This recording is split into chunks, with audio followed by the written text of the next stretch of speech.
Well, hello there. Well, charmed to meet you. Yes, friends, lovers. Thank you for joining us. This is 5 Minutes with Robert and Amy Nasir. And it's good to know Amy's fans are on hand. Hardy har har. I already see a couple of the best people in the YouTube chat. If you are listening, I hope you are joining us in the chat on YouTube or Facebook Live, wherever you take in this show. We are syndicated with the emphasis on sin. Yes, it is Sunday. Sin Day. That can't be right. Happy Mother's Day to all of you mothers out there, to all of you who have mothers out there, ever were mothers, are going to be mothers. Maybe you're mothers already and don't even know it. Ooh. Perhaps you're mothers to bunnies or poochies. That's true. You could have so-called fur babies. What a phrase. But still, we love our pets. Thank you for joining us. Today is Sunday, May 14th, 2023, and let me get right to it because this is the 134th day of this, your best year yet. You've got 231 days left to make it so. Make it so. Make it so. Christmas is in 225 days, Halloween in 170. Summer starts in 38 days. Also, you've got 35 days until Father's Day, but we'll get to that. We'll get to that. Also, today is George Lucas's 79th birthday. Wow. So you know what to do on George Lucas's 79th birthday. Go out there and watch American Graffiti or anything else that George Lucas did. Star Wars is just too obvious. No. So a happy 79th to George Lucas. It's also Cate Blanchett's birthday. Oh, nice. She's 54 years old today. And she's done all those kind of edgy movies. In fact, I want to know, you in the chat, and I see some good people in there already, what's your favorite Cate Blanchett film? Because we went out and we watched Blue Jasmine. There was a character study. That was weird. And, of course, the new film we haven't seen yet, Thor. I don't know what the accent over the A is supposed to make you do to pronounce that. Actually, I have no idea. If anybody has any recommendations about that movie, let me know in the chat, because I don't know anything about it except that she looks like she's a composer of an orchestra. Yes. Okay, that's it. The end. They all live happily ever after. Yeah. Well, they advertised it initially with a charming sequence in which somebody is bringing political correctness into the classroom. She's teaching about music, and she dresses them down. She answers the whole idea of woke and how that doesn't belong in music. And it looked like there was potential there. Well, it turns out she's kind of like in Blue Jasmine. She's a woman with issues. Big time issues and all sorts of moral failings. And so it's like that one movie where they're like, oh, look, everybody, here's obviously the villains because they're holding the fountainhead by Ayn Rand. Yeah, except they do make her a sympathetic character at the same time as she's really terrible. So it's complicated. Also, Mark Zuckerberg. Happy birthday to Mark Zuckerberg. Mark Zuckerberg turns 39 years old today. To which I thought, wait, what? What? No, that's the lie. What the hell? No wonder he's made so many bad decisions. He hasn't even grown up yet. 39 years old. He's a kid. He's 39 years old in robot years. Yeah. I'm kidding. I guess that might be different. Good point. I couldn't believe that when I was 39 years old. One of the richest people in the world. But forget that. The man who runs the most powerful, see, the kids will all say Facebook's nothing anymore. It's all TikTok and Snapchat and Instagram and anything but Facebook. That's where the old people hang out. So go to facebook.com/Robert Nasir for all of your Facebook needs. And that's all I'm going to do. There were a few other things on this date, but nothing that I really wanted to get into today. Because you and I, Amy Nasir, and I had an interesting conversation in the car on Mother's Day. Car chat, coming back from Mother's Day breakfast that we want to share with you. Yeah. Now, real quick, for this week, because I always say what I did this week, I did 2 shows. I did a show called The Vice Squad, in which I said, don't be a member of the Vice Squad. Well, that's part of what we're going to talk about today. Y'all know what the Vice Squad is, right? When a police department or like television shows, movies, the Vice Squad fights vice. Not crimes, not real crimes, but victimless crimes, crimes of vice, gambling. We can't have gambling, that would be terrible. And prostitution. Now, granted, prostitution is fraught. There are ways in which there are real crimes, but as far as prostitution itself, and assuming everybody's adults, the obvious answer to that is prostitution, having sex for money, is illegal. Unless there's a camera on you. If there's a camera on you, if you're making an adult movie, somehow this thing that you were doing, getting paid to have sex for money, somehow now it's okay. Go figure that. So, show was called The Vice Squad. Did that on Thursday. Take a look if you like. Link is in the show notes. I did a show with James Valiant on psychology and philosophy. That was fun because, well, for a lot of reasons. Listen to it and you'll see all the reasons, but one of the things that came out of it is I know a lot of young people, like people who are 39 years old or younger, like Mark Zuckerberg, who discover philosophy and think, oh, and especially if they discover objectivism, Ayn Rand's philosophy, they're like, oh, now I've got the owner's manual for life, which means I know all the right things to do, and if I'm moral, if I'm virtuous, I'll do them. And somehow it's just not that simple. Somehow psychology remains a thing. Go figure. So that was a good show, if I do say so myself. Yes, it was very good. But both of those are going to relate to what we want to talk about today. Last night was glow night. It was. Oh, that was a good glow.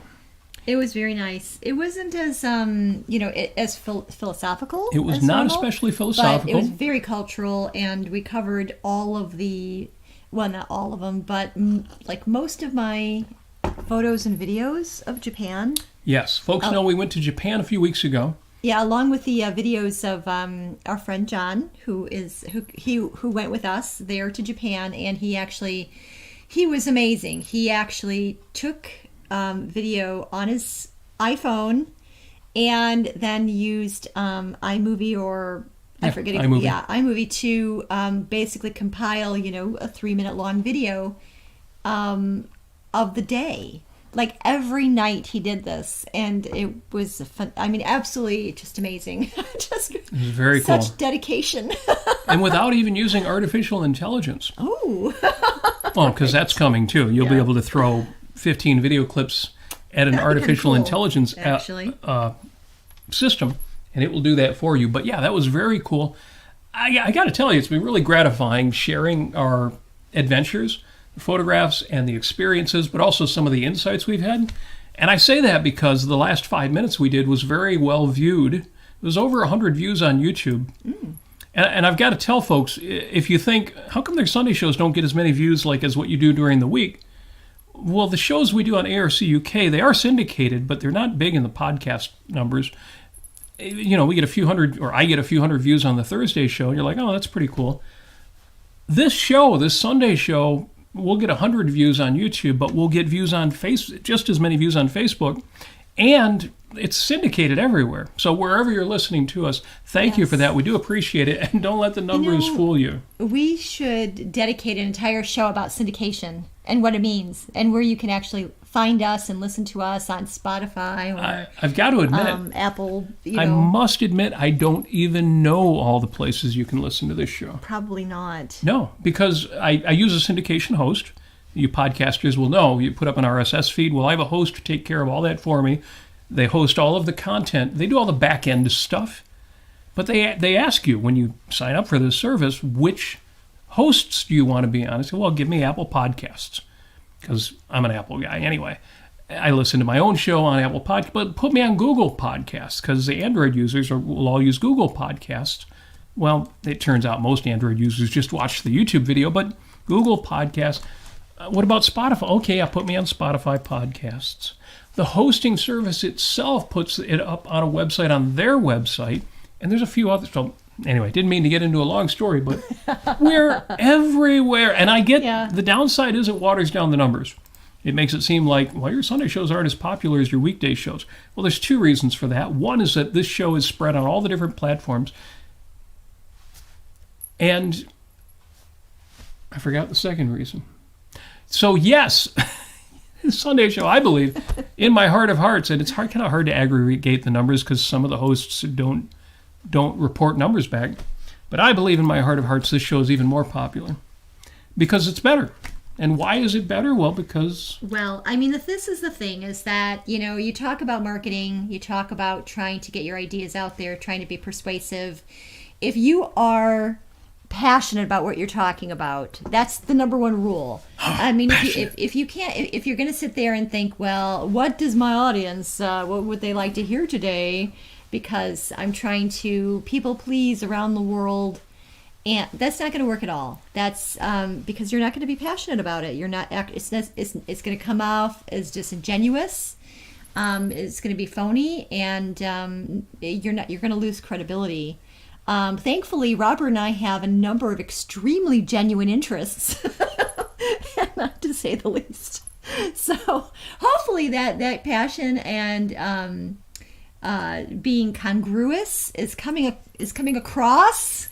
Woo, into your lovely homes and workplaces and cars actually.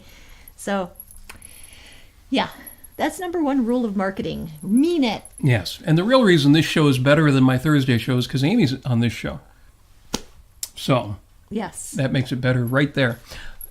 Well, thank you. I mentioned Glow last night. Great Lakes Objectivists, our dinner meeting, and again, it's very gratifying that folks have been so interested in the trip that we took to Japan. It did come up. We talked about music. And so I've got a shout out to you in the chat, those of you who are listening live in the show. And you can enter this in the YouTube comments after the fact if you're listening afterward. One of the questions that came up is, what is the most uplifting song ever? And this came up relative to the Wednesday show that I did with James. The topic came up. And then somebody asked in the comment section afterward, well, what would be the most uplifting song ever? And I think it depends on the person, where they're at. Are you looking for something uplifting when you're feeling down, or something which will just make you joyous at any time? But I want to know the most uplifting song ever. Share it in the chat. Please let me know. I think a couple of obvious ones I mentioned were The Greatest Love of All, My Way by Frank Sinatra. Some of these are easy, but I want to know what you find the most uplifting song. We were talking about this last night at our Great Lakes Objectivist meeting, and my first reaction was anything by Minor Threat, the hardcore punk rock band of the early 80s.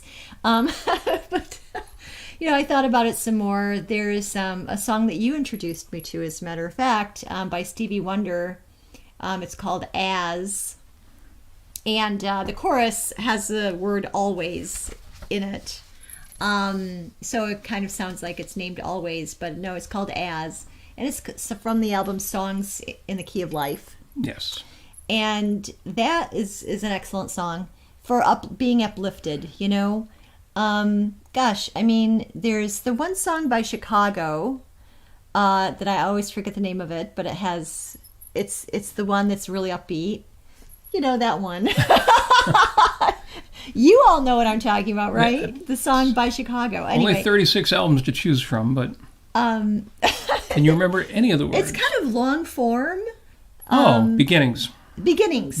Only the beginning, yes. If you tell me that it's long, I know what song you're talking about. It's long form, yeah. Because it's over 6 minutes long, yes. Which was pretty darn good for a pop song on the radio. Yes, it is, and it's very uplifting. And then the other one I thought of was...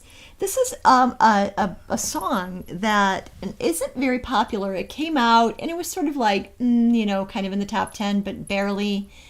And it's called Must Be Talking to an Angel by the Eurythmics. Yes. And that, speaking of Stevie Wonder, has Stevie Wonder playing the harmonica in that song. I think that was a little bit more popular in the UK. It's just a beautiful song, and Annie Lennox has truly one of the most sublime voices in all of human history. Yeah. So I'll just say that. Oh my goodness. So there's some suggestions for you. Apollo Zeus. This is interesting because Apollo Zeus recommends a song. It's a very good song, but it's also a song that gets slammed a lot, as much as anything, because it was way overplayed. It was played all the time. It was such a big hit, you couldn't escape it. So within music communities, we kind of joke about this song. So I don't know if Apollo Zeus is saying this in earnest or not, but if he is, I can agree it's a fantastic song. No, I think he's earnest about it. He's talking about the song I Just Called to Say I Love You by Stevie Wonder. Yeah. Now, I don't know if you remember, but it was ubiquitous. It was just everywhere. It was everywhere. You couldn't not hear it, no matter what station you turned on the radio. I mean, it was just everywhere. As I recall, it was part of the soundtrack to the film The Lady in Red. Yeah. With Kelly LeBrock and Gene Wilder, if I'm remembering that right. And it was everywhere. It was everywhere. And Apollo Zoo says, yes, why doubt me? Well, that's good. Good. It's not actually, it's not a bad song. It was just overplayed. There was one song that they did was also everywhere all at once.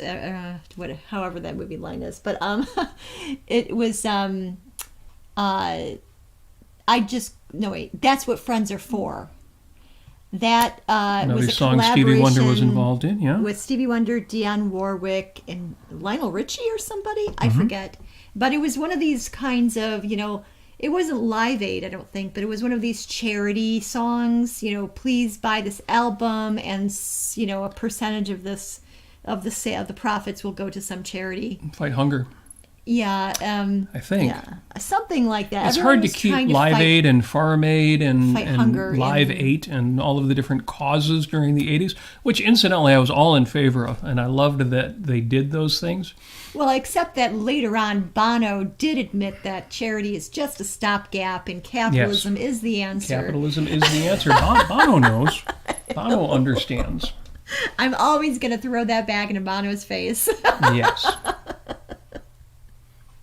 And certainly some U2 songs are on that list of most uplifting songs. One of the reasons I ask is, and why I say it depends on where you're starting from, is because I did a search when the topic came up in regard to my Wednesday show for the most uplifting songs ever. And it was kind of depressing how many depressing songs were on that list. But then I thought maybe I'm being simplistic because I know people find that kind of music intense or cathartic. So it depends on if you're being uplifted out of a really intense depression. Maybe something like, Walking on Sunshine isn't going to do it for you. So I do respect that. I understand that. Not all songs should be in major keys. In fact, the Stevie Wonder song you mentioned, As, is definitely not in a major key. The verses are, and they're very charming, but it fades out on the chorus, which is definitely in a minor key. Very intense, very passionate. Here's one song you don't like, but I like. Okay, what's that? It's Sunny by Marvin Gaye. It's sunny yesterday, my heart was filled with rain. You smiled at me and you really eased the pain. The dark days are gone, the bright days are here, my sunny one shines so sincere. And it's one of these songs that has a spooky sound to it. Yes. But I don't mind spooky sounds myself, so I like it. I mean, I have to be in the mood for it, but it's one of those sorts of or a little bit over dramatic, and maybe a little bit focused on you relieved or mitigated my pain. Thank you very much, which isn't necessarily a value pursuit. But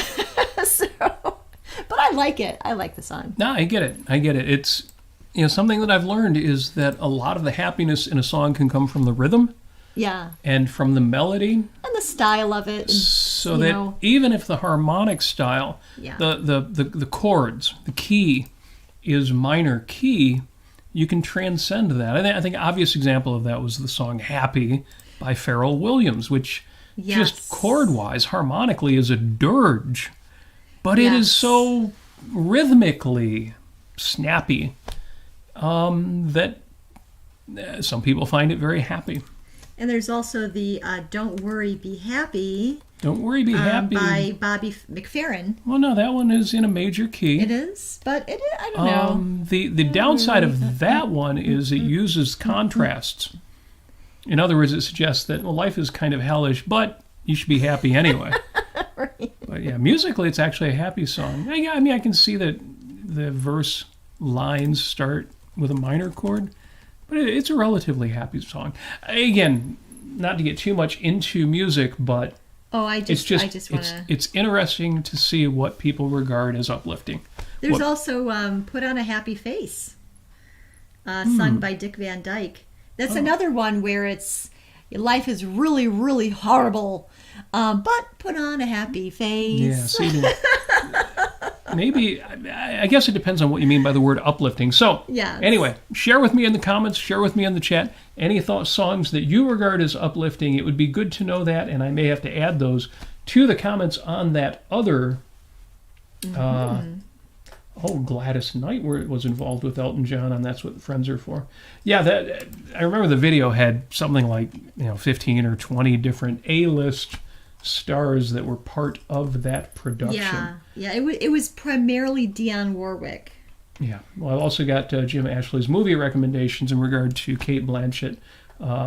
Titles that I did see when I looked up her birthday information: The Curious Case of Benjamin Button and The Talented Mr. Ripley. Those are both very strange films that I haven't actually seen all the way through, but between the previews and knowing what the plot is, you gotta be. But that's very Cate Blanchett to have this kind of intensity going on.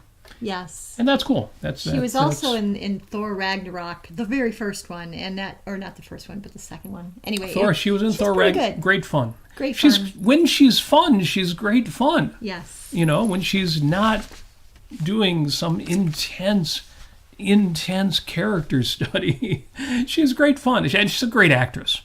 So even when she shows up in very lightweight films, like on the airplane to Japan, I watched Ocean's 8, which is sort of the Ghostbusters 3 version of Ocean's 11, in that they made all of the characters female characters, all of the important characters, all of the people involved in the particular heist in question. So it was Sandra Bullock leading the team, and Cate Blanchett was the second lead in that. Great fun. Yeah, and by the way, That's What Friends Are For was actually Dionne Warwick, right? And I was wrong. There's Stevie Wonder, but there's Elton John and Gladys Knight. Right. Yeah, so Jim Ashley mentioned, yes. And it was originally written by Burt Bacharach Not surprising. with Carol Bayer Sager, and was originally recorded in 1982 by Rod Stewart for the soundtrack of the film Night Shift. Wow. And then in 1985 they did the cover version. So I didn't know that. That's the more you know. Yes. Speaking of which, Equal to Reality is correcting us. Thor Ragnarok was the third Thor film. Thank you. That's correct. Yes. And great fun.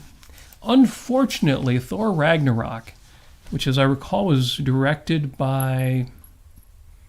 Now I can't remember. I was going to say Taika Waititi, but no, it was Mr. Shakespeare guy. Why do I always forget his name? Somebody will remind me in the chat who directed Thor Ragnarok. Not somebody you would expect to be the director of a Marvel film. No, it's Taika Waititi. Oh, it was? Okay. It was. Maybe it was the first or second Thor film that... I'm getting to be like Yaron Brook, where names just leave my head and I can't bring them to the fore when I need them. No. But Emma's husband. Emma Thompson's husband. Yes, Emma Thompson's husband. Former husband. Is named... Kevin Branagh. Yes. I just remembered it. Okay. Yes. He directed at least one of the Thor films. Branagh. And you would think this Shakespearean actor directing a Marvel film, but that's what makes them good. So, with all of that well established, Paulo Zeus says, not to sound like a materialist, but The Ecstasy of Gold by Ennio Morricone was uplifting. Why would that make you sound like a materialist? I don't know if Ennio Morricone is considered in some way modern or materialist, or just the idea of gold, materialism as in gold and material goods. Anyway, don't know it. We'll take a look. He also mentioned Blondie's Atomic. Yeah. Well, that's got the intensity. I don't know if we'd call that uplifting, but if you find it uplifting, that's great. I've got a song for you with no lyrics in it. It's my very first favorite song ever when I was like 7. Well, if you say no lyrics, I know what that is. It's Chariots of Fire by, Vangelis? Vangelis, thank you. Yes, Vangelis. Very good. Vangelis. Thank God. Oh, what a great guy. Nice. Yeah. Well, I always pronounced Vangelis. Yeah. And then I found out that's not how he says it, and I thought, well, I say it better, but then I decided to give in and pronounce it the way he does, even though he's wrong. Yes, Vangelis. I first found out about Vangelis because my favorite band is Yes, and John Anderson, the lead singer, and Vangelis have done several solo albums together. It only makes sense if you're a Yes fan, so you think anything that John Anderson does that's not part of Yes is a quote-unquote solo album. And nobody says duo album or they don't. Duet album. Duet album almost sounds better. Yeah. Sounds closer. Now, most uplifting song, I didn't mean to make that the whole show topic because we're talking about independence today on this fine Mother's Day. And the reason it came up is because I'm going nuts. People are driving me nuts. They're driving me nuts on the left, as they always have, and they're driving me nuts on the right. Oh, you got it. You got to limit it to 3% of feeling nuts. Oh, that's going to be hard.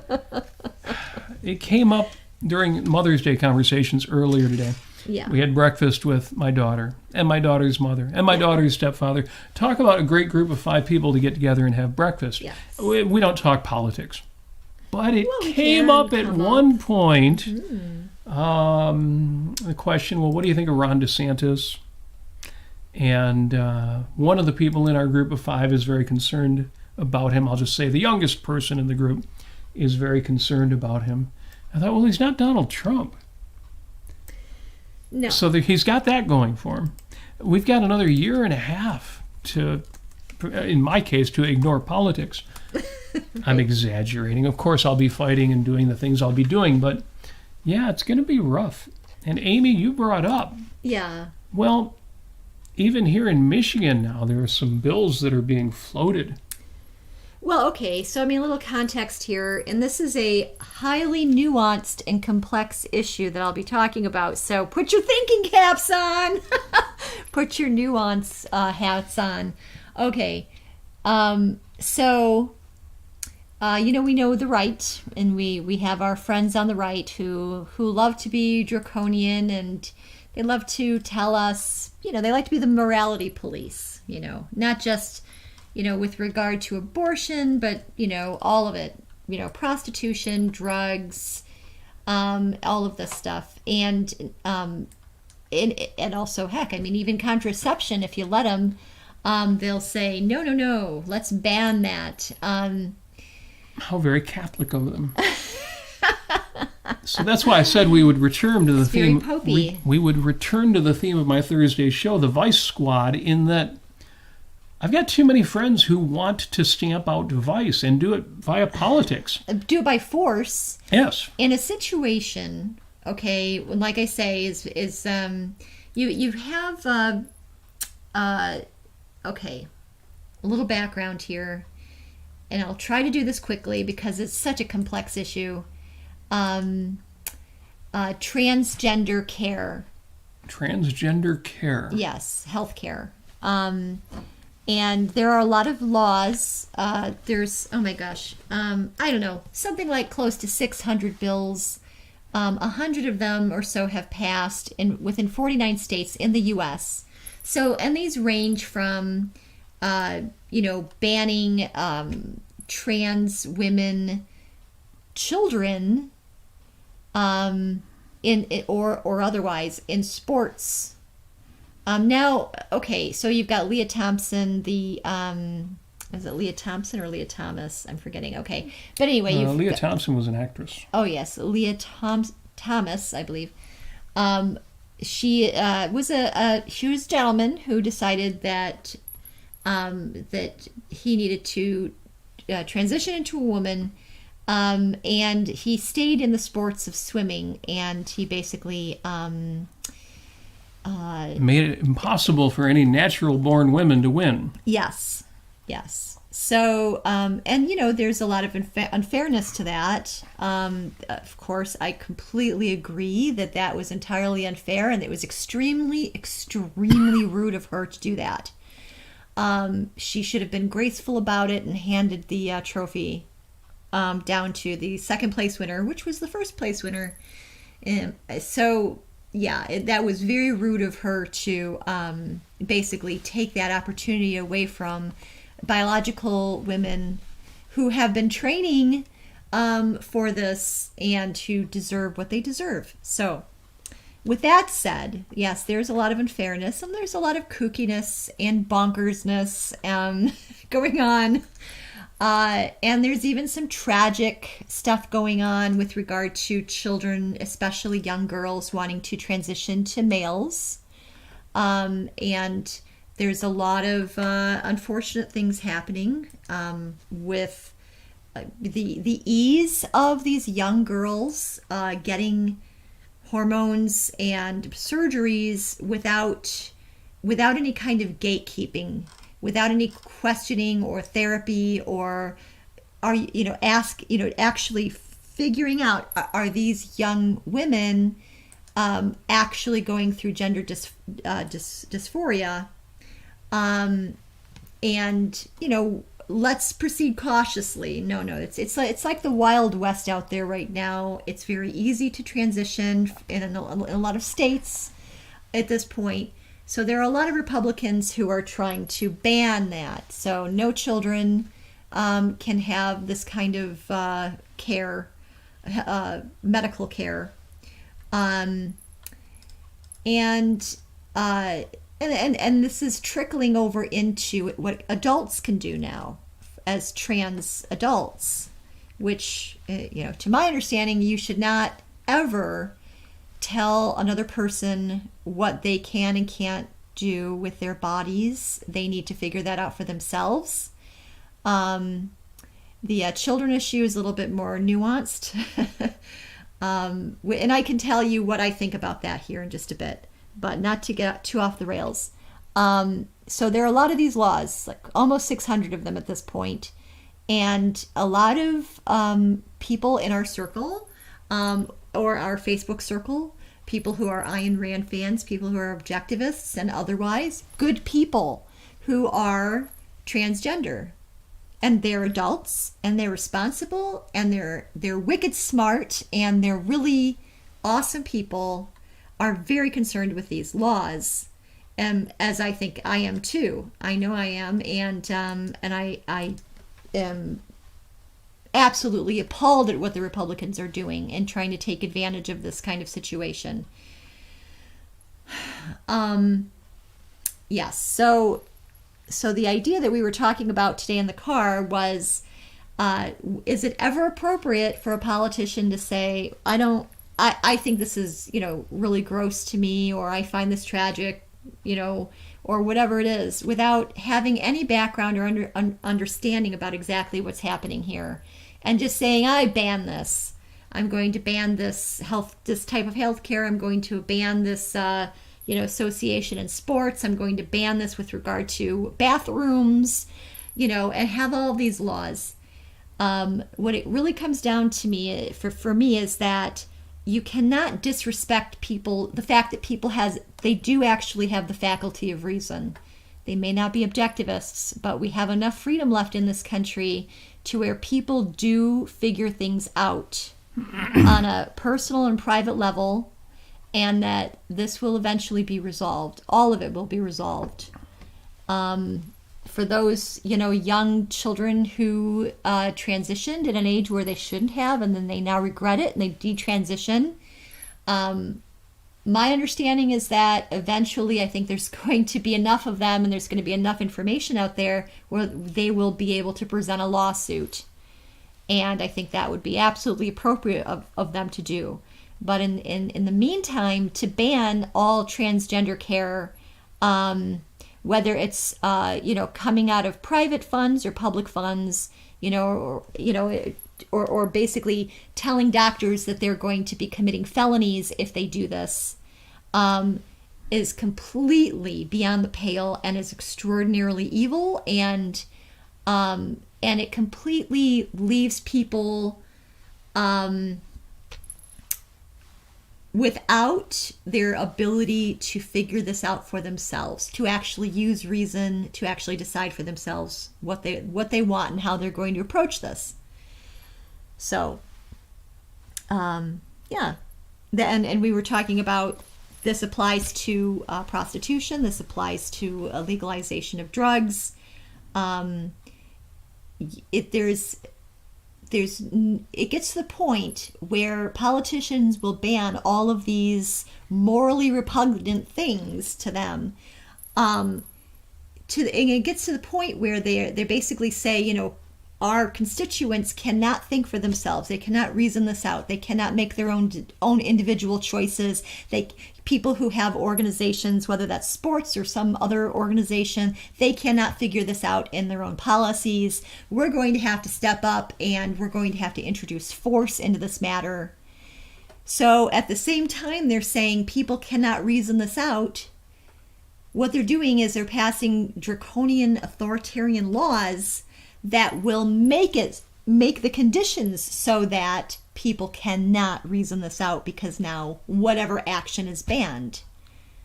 So it is a self-fulfilling prophecy in that way, except that politicians are trying to, I mean, you may as well ban reason or ban thought, because it's getting to that point now where they have been empowered with their successes in banning abortion, and now they're going to look for other like morality police issues to try to push through. Indeed.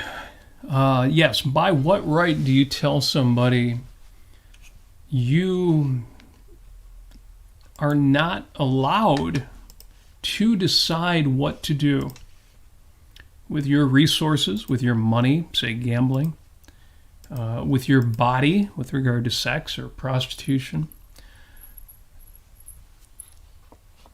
By what right does anybody impose on anybody else their idea of the good society? Is that not exactly what the right accuses the left of? Yeah. Of telling people, no, you can't decide what to do with your money. No, you can't decide what to do with your life. We who know better are going to set up the good society, and we'll tell you what the valid options are. Don't think for yourself. Don't think independently. Don't be selfish. I can't tell anymore whether that's the left or the right telling me that. Yeah, I mean, the right used to complain about the left, and they would call it social engineering. The people on the left, they just want to social engineer everything, and they want to force people into the good life and give them a certain amount of, money, welfare checks and all of this stuff, and steal from others and redistribute it. Amongst other issues that the left has pushed, it's this whole idea of the vice squad or the morality police or the social engineers, it's on both sides at this point. It is. And for a while we used to criticize the left for being the pleasure police. Do you remember the PMRC? Yes, the Parents Music Resource Council. That was from Tim They would Moore. tell us what music we shouldn't listen to. I'm not seeing advocates of liberty anywhere. I'm not even seeing it among the libertarians who have turned... Yeah. I can't even call them anarchists anymore. They've become a clown show. Yeah, I know. I don't see any serious minds in... And I'm sure they're out there, and there's probably some better ones, but they're certainly not coming to the fore the way that, say, Gary Johnson did 12 years ago. You just don't see anything serious in the Libertarian Party. It's like they've given up, and they've decided, well, the only way to penetrate is to be edgy and hooligan, because that's the only thing people respond to. Well, that's where we got Donald Trump. The serious Republicans aren't going to make it anymore. You've got to be edgy. You've got to be over the edge. You've got to use schoolyard taunts, make up names for people. That's the only way you're going to cut through. If that's the only way you're going to cut through, it's game over. This game is done. Because once you cut through, there's nothing left of you. There's nothing credible. There's no substance left. And that's why we now have a right that doesn't want to offer freedom. They want to impose their idea of the good society. Mm-hmm. And if you think, well, but the left with political correctness is shutting down the mind. and with taxation and redistribution, and now we're getting to the point where it's reparations, they also want to destroy your economic life. In other words, destroy your body, your work, your effort. So the left is trying to kill you mind and body, whereas the right, they're trying to control your morality, but at least they don't take all of your money. If you think that that's better, that they're going to try to control your ethics, they've given you no out. There's no way out of this dilemma. Sure, we got to fight the left. How do we fight them? By joining the thought police? The morality police? Yeah. No, let's forget both of them. Let's join the anarchists. Well, that's not going to work either. No, the only answer is that we need to continue to fight for free thought. We need to continue to fight for reason. Yeah. So when people are talking online on Facebook or whatever it is, this is outside of philosophical pages or political pages. When people mention this idea that, oh yeah, we need to force people not to go there. I chime in, I say, no, actually, we need to have more speech. We need to have more discussions. We need to talk this through. That's what we need more of. And I usually get a lot of likes that way. But people, they need the words. I don't think that America is, the populace of America is completely made up of, authoritarian lovers, people who want, we talk about Karens and we talk about this and that, but I think that most people actually do see the value in free speech, and I'm really very grateful that we have the First Amendment, unlike what you all know that they don't have in the UK, and you can actually be thrown in jail for saying things or writing things, which is absolutely bonkers. They need to stop that, and they need to have a First Amendment, so yes. It's so important. Yeah, and the First Amendment doesn't mean that everybody has to be provided a platform. Right. It just means the government shouldn't be interfering. Yes. One signed to 32-bit individualist says, when I hear the leftists talk and admonish, I hear essentially the same thing that I've heard from the church. That's right. And we're now hearing explicitly from Republicans, separation of church and state, that's not in the Constitution. The only thing in the Constitution was they couldn't establish an official religion. Yeah, but that doesn't mean that there shouldn't be state involved in or support for religion. Of course we need religion. That's so awful. There's so many ways in which the modern right, and I don't just mean the Marjorie Taylor Greens, I don't just mean the real crazies, but even the mainstream, even people I used to have some respect for, like Ted Cruz used to be pretty good, because he would talk about liberty, he would talk about the Constitution, he would talk about principles. They've completely given up on that. And you tell me which is worse, that they've given up on that because they no longer believe in it, or they've given up on it because they figured out they've got to be pragmatic and it's the only way they can fight the left is to completely compromise on those principles. You tell me which of those is worse, and I'll tell you there's no way I can support either one of those. So the fight continues, but the fight is not going to be, oh, well, then we'll support the right to defeat the left. And I'm certainly not going to support the left in order to defeat the right. I need today's right to, if I can steal a line from Ayn Rand, get the hell out of my way and open the door for better people on the right. We now have an atmosphere where there are better people on the right, but you either don't hear from them or they give up or get thrown out of the party, people like Justin Amash. Yeah. It's bizarre. We had rising stars for a while. We did. Before Donald Trump ruined everything, we had people like Mike Lee. We had people like Justin Amash. We had people who, on the right, talked about liberty. Thomas Massey was pretty good. They would actually talk about liberty. They would talk about freedom. They would talk about individual rights. The best among them would talk about free thought, about reason and rationality. They would talk about personal freedom in the sense that encompassed everything that the right hates at this point. When do you hear the right talk about independence anymore? Yeah. Exactly. Or a limited government. Or heck, even fiscal conservatism. No, they hold up a flag and you're supposed to kind of think, well, I believe in individual rights and they're holding up a flag and that's what America stands for, so I'll bet they're for individual rights. I'll support them.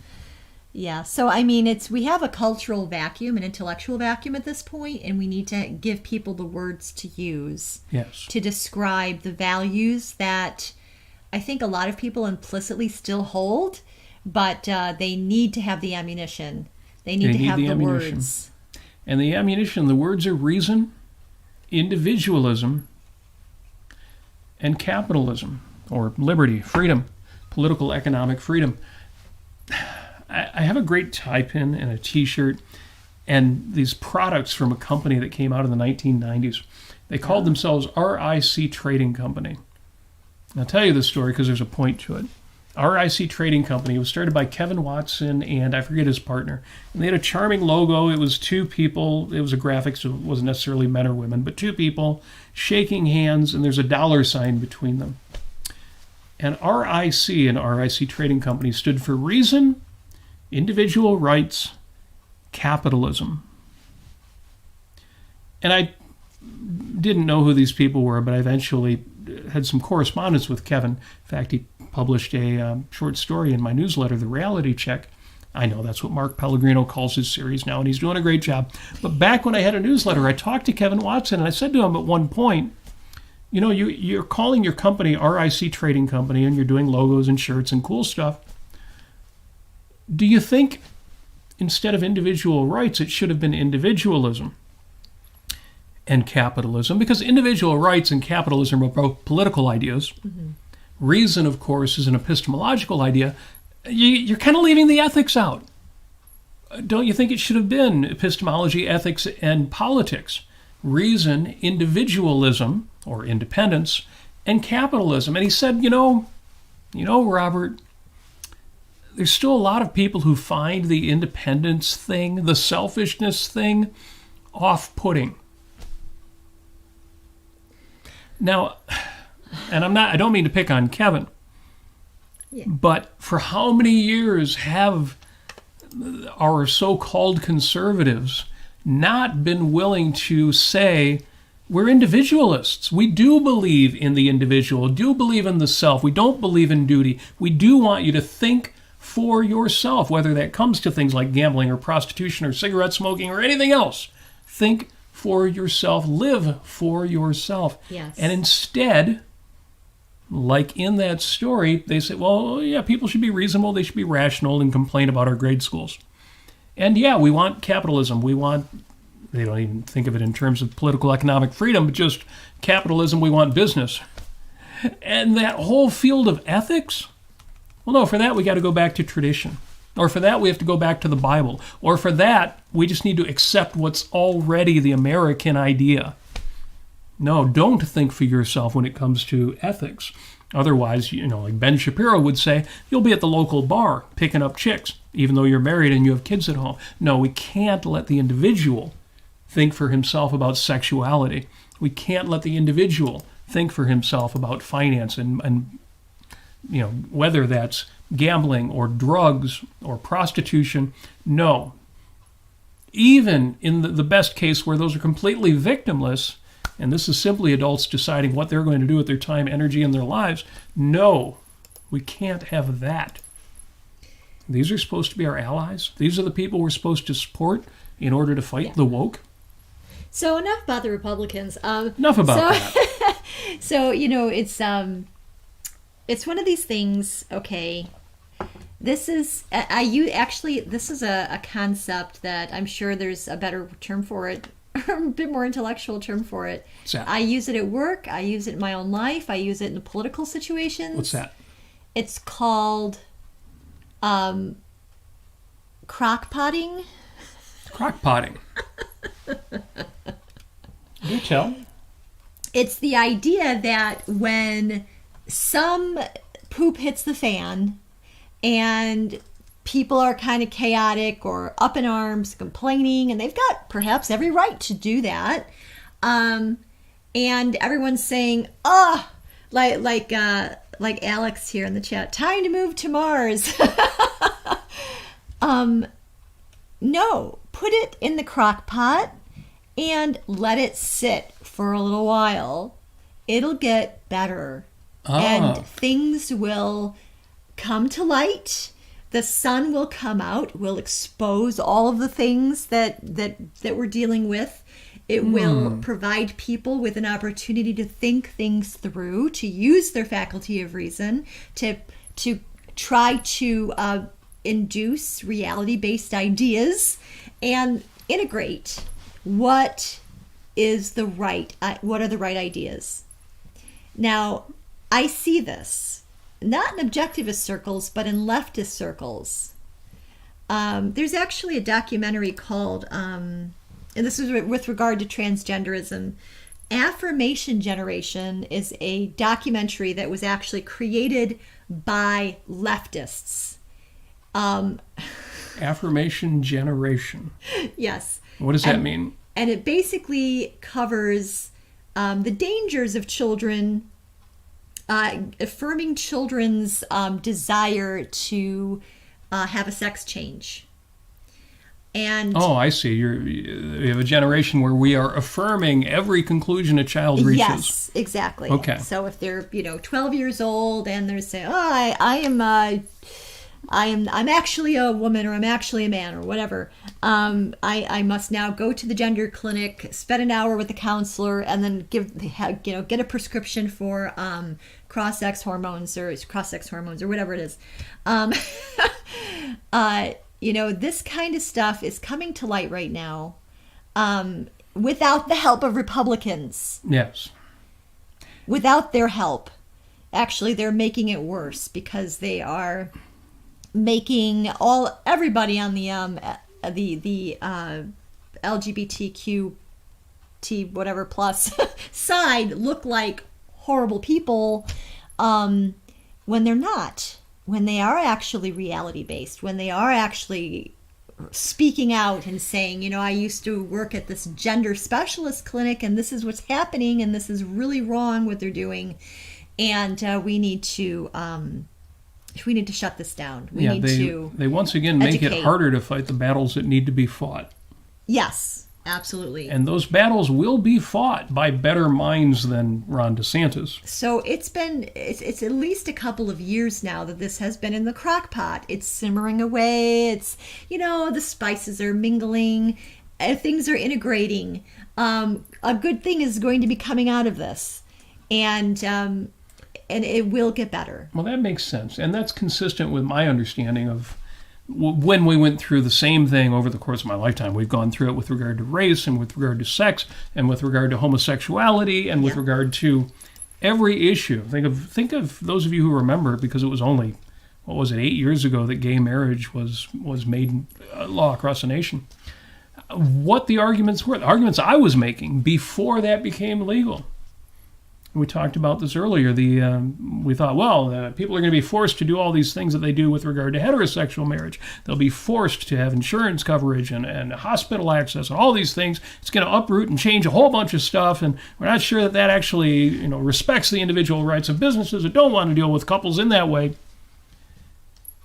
And it was all stuff to worry about. It all mattered, and it was good that we had those discussions. Yes, it was good to discuss. But now, 8 years on, we can see, we did have difficult issues. We did have things to figure out, and we figured them out. Yes, we figured them out. And the exact same thing without laws passed. The exact same thing is going to happen with regard to transsexuals. Yes. 8 years from now, we will look back and say, you remember when we really didn't know what to do about this? We didn't know what to do about that. We were worried about what was going to happen here and there. And then the crazies on the left with their drag shows in the elementary schools. And 8 years from now, all of that is going to be in the rearview mirror. Right. And we will know what is reasonable to do with regard to gender dysphoria. And do you know why? There's 2 reasons, actually 3 reasons here. 3 reasons why we can count on that working out? Is that we can count on the fact that human beings, in general, have a reasoning capacity. Yes, a capacity to think for themselves independently. Number 2, we live in a semi-free society. There's still enough freedom, And number 3, we do have the First Amendment here in the United States that's going to hopefully protect that freedom of thought and speech and debate and discussion. We're going to work it out. And that's what's going to happen. Very good. I will add a 4th item to the list. The 4th item that I always add, it's the most powerful ally we've got, even though we tend to discount it quite a bit. We've got reality on our side. Yeah. If we are rational, we've got the right ideas on our side. Yes. Which is why we go back and we go forth, and right now we're in kind of a back mode. Some things are actually getting worse in the world out there. But we go back and forth, and reality remains the target. Mm-hmm. Which is why we have discussions like we're having right now with you in the chat, and you out there listening afterward, after the fact. So I'm going to, if you don't mind, wrap this up with my Post-it note for the week. The Post-it note that I am putting up this week, I don't know if I've used this one before, but I have stated the aphorism before, and I need it. I need it this week. I'm finding myself in intolerant mode, and I need to increase my risk tolerance. So the Post-it note that I'm putting up this week says, if this is a mistake, then this is the mistake I am committed to making. Yes. Comes from a longer expression that this is the action that I'm committed to taking. Mm-hmm. And if this action is a mistake, then this is the mistake I'm committed to making. You know, you've got to do stuff. In my case, I've got one of the biggest things on my list is home improvements. I need to invest a lot of time and a lot of money in my house, our house. And it's easy to put it off and say, well, I don't want to do the wrong thing, so I won't do anything until I'm sure. But I'll tell you what, I've got actions I am committed to taking. And if they are a mistake, those are the mistakes I'm committed to making. That is the recipe for action. That is what I'm going to do. Feel free, if you like, take a Post-it note and write that on a note just like I did. If this is a mistake, then this is the mistake I'm committed to making. Use that this week to remind yourself to take action on things where you're feeling, a little analysis paralysis or a little, you're unsure. So you figure, well, I can wait.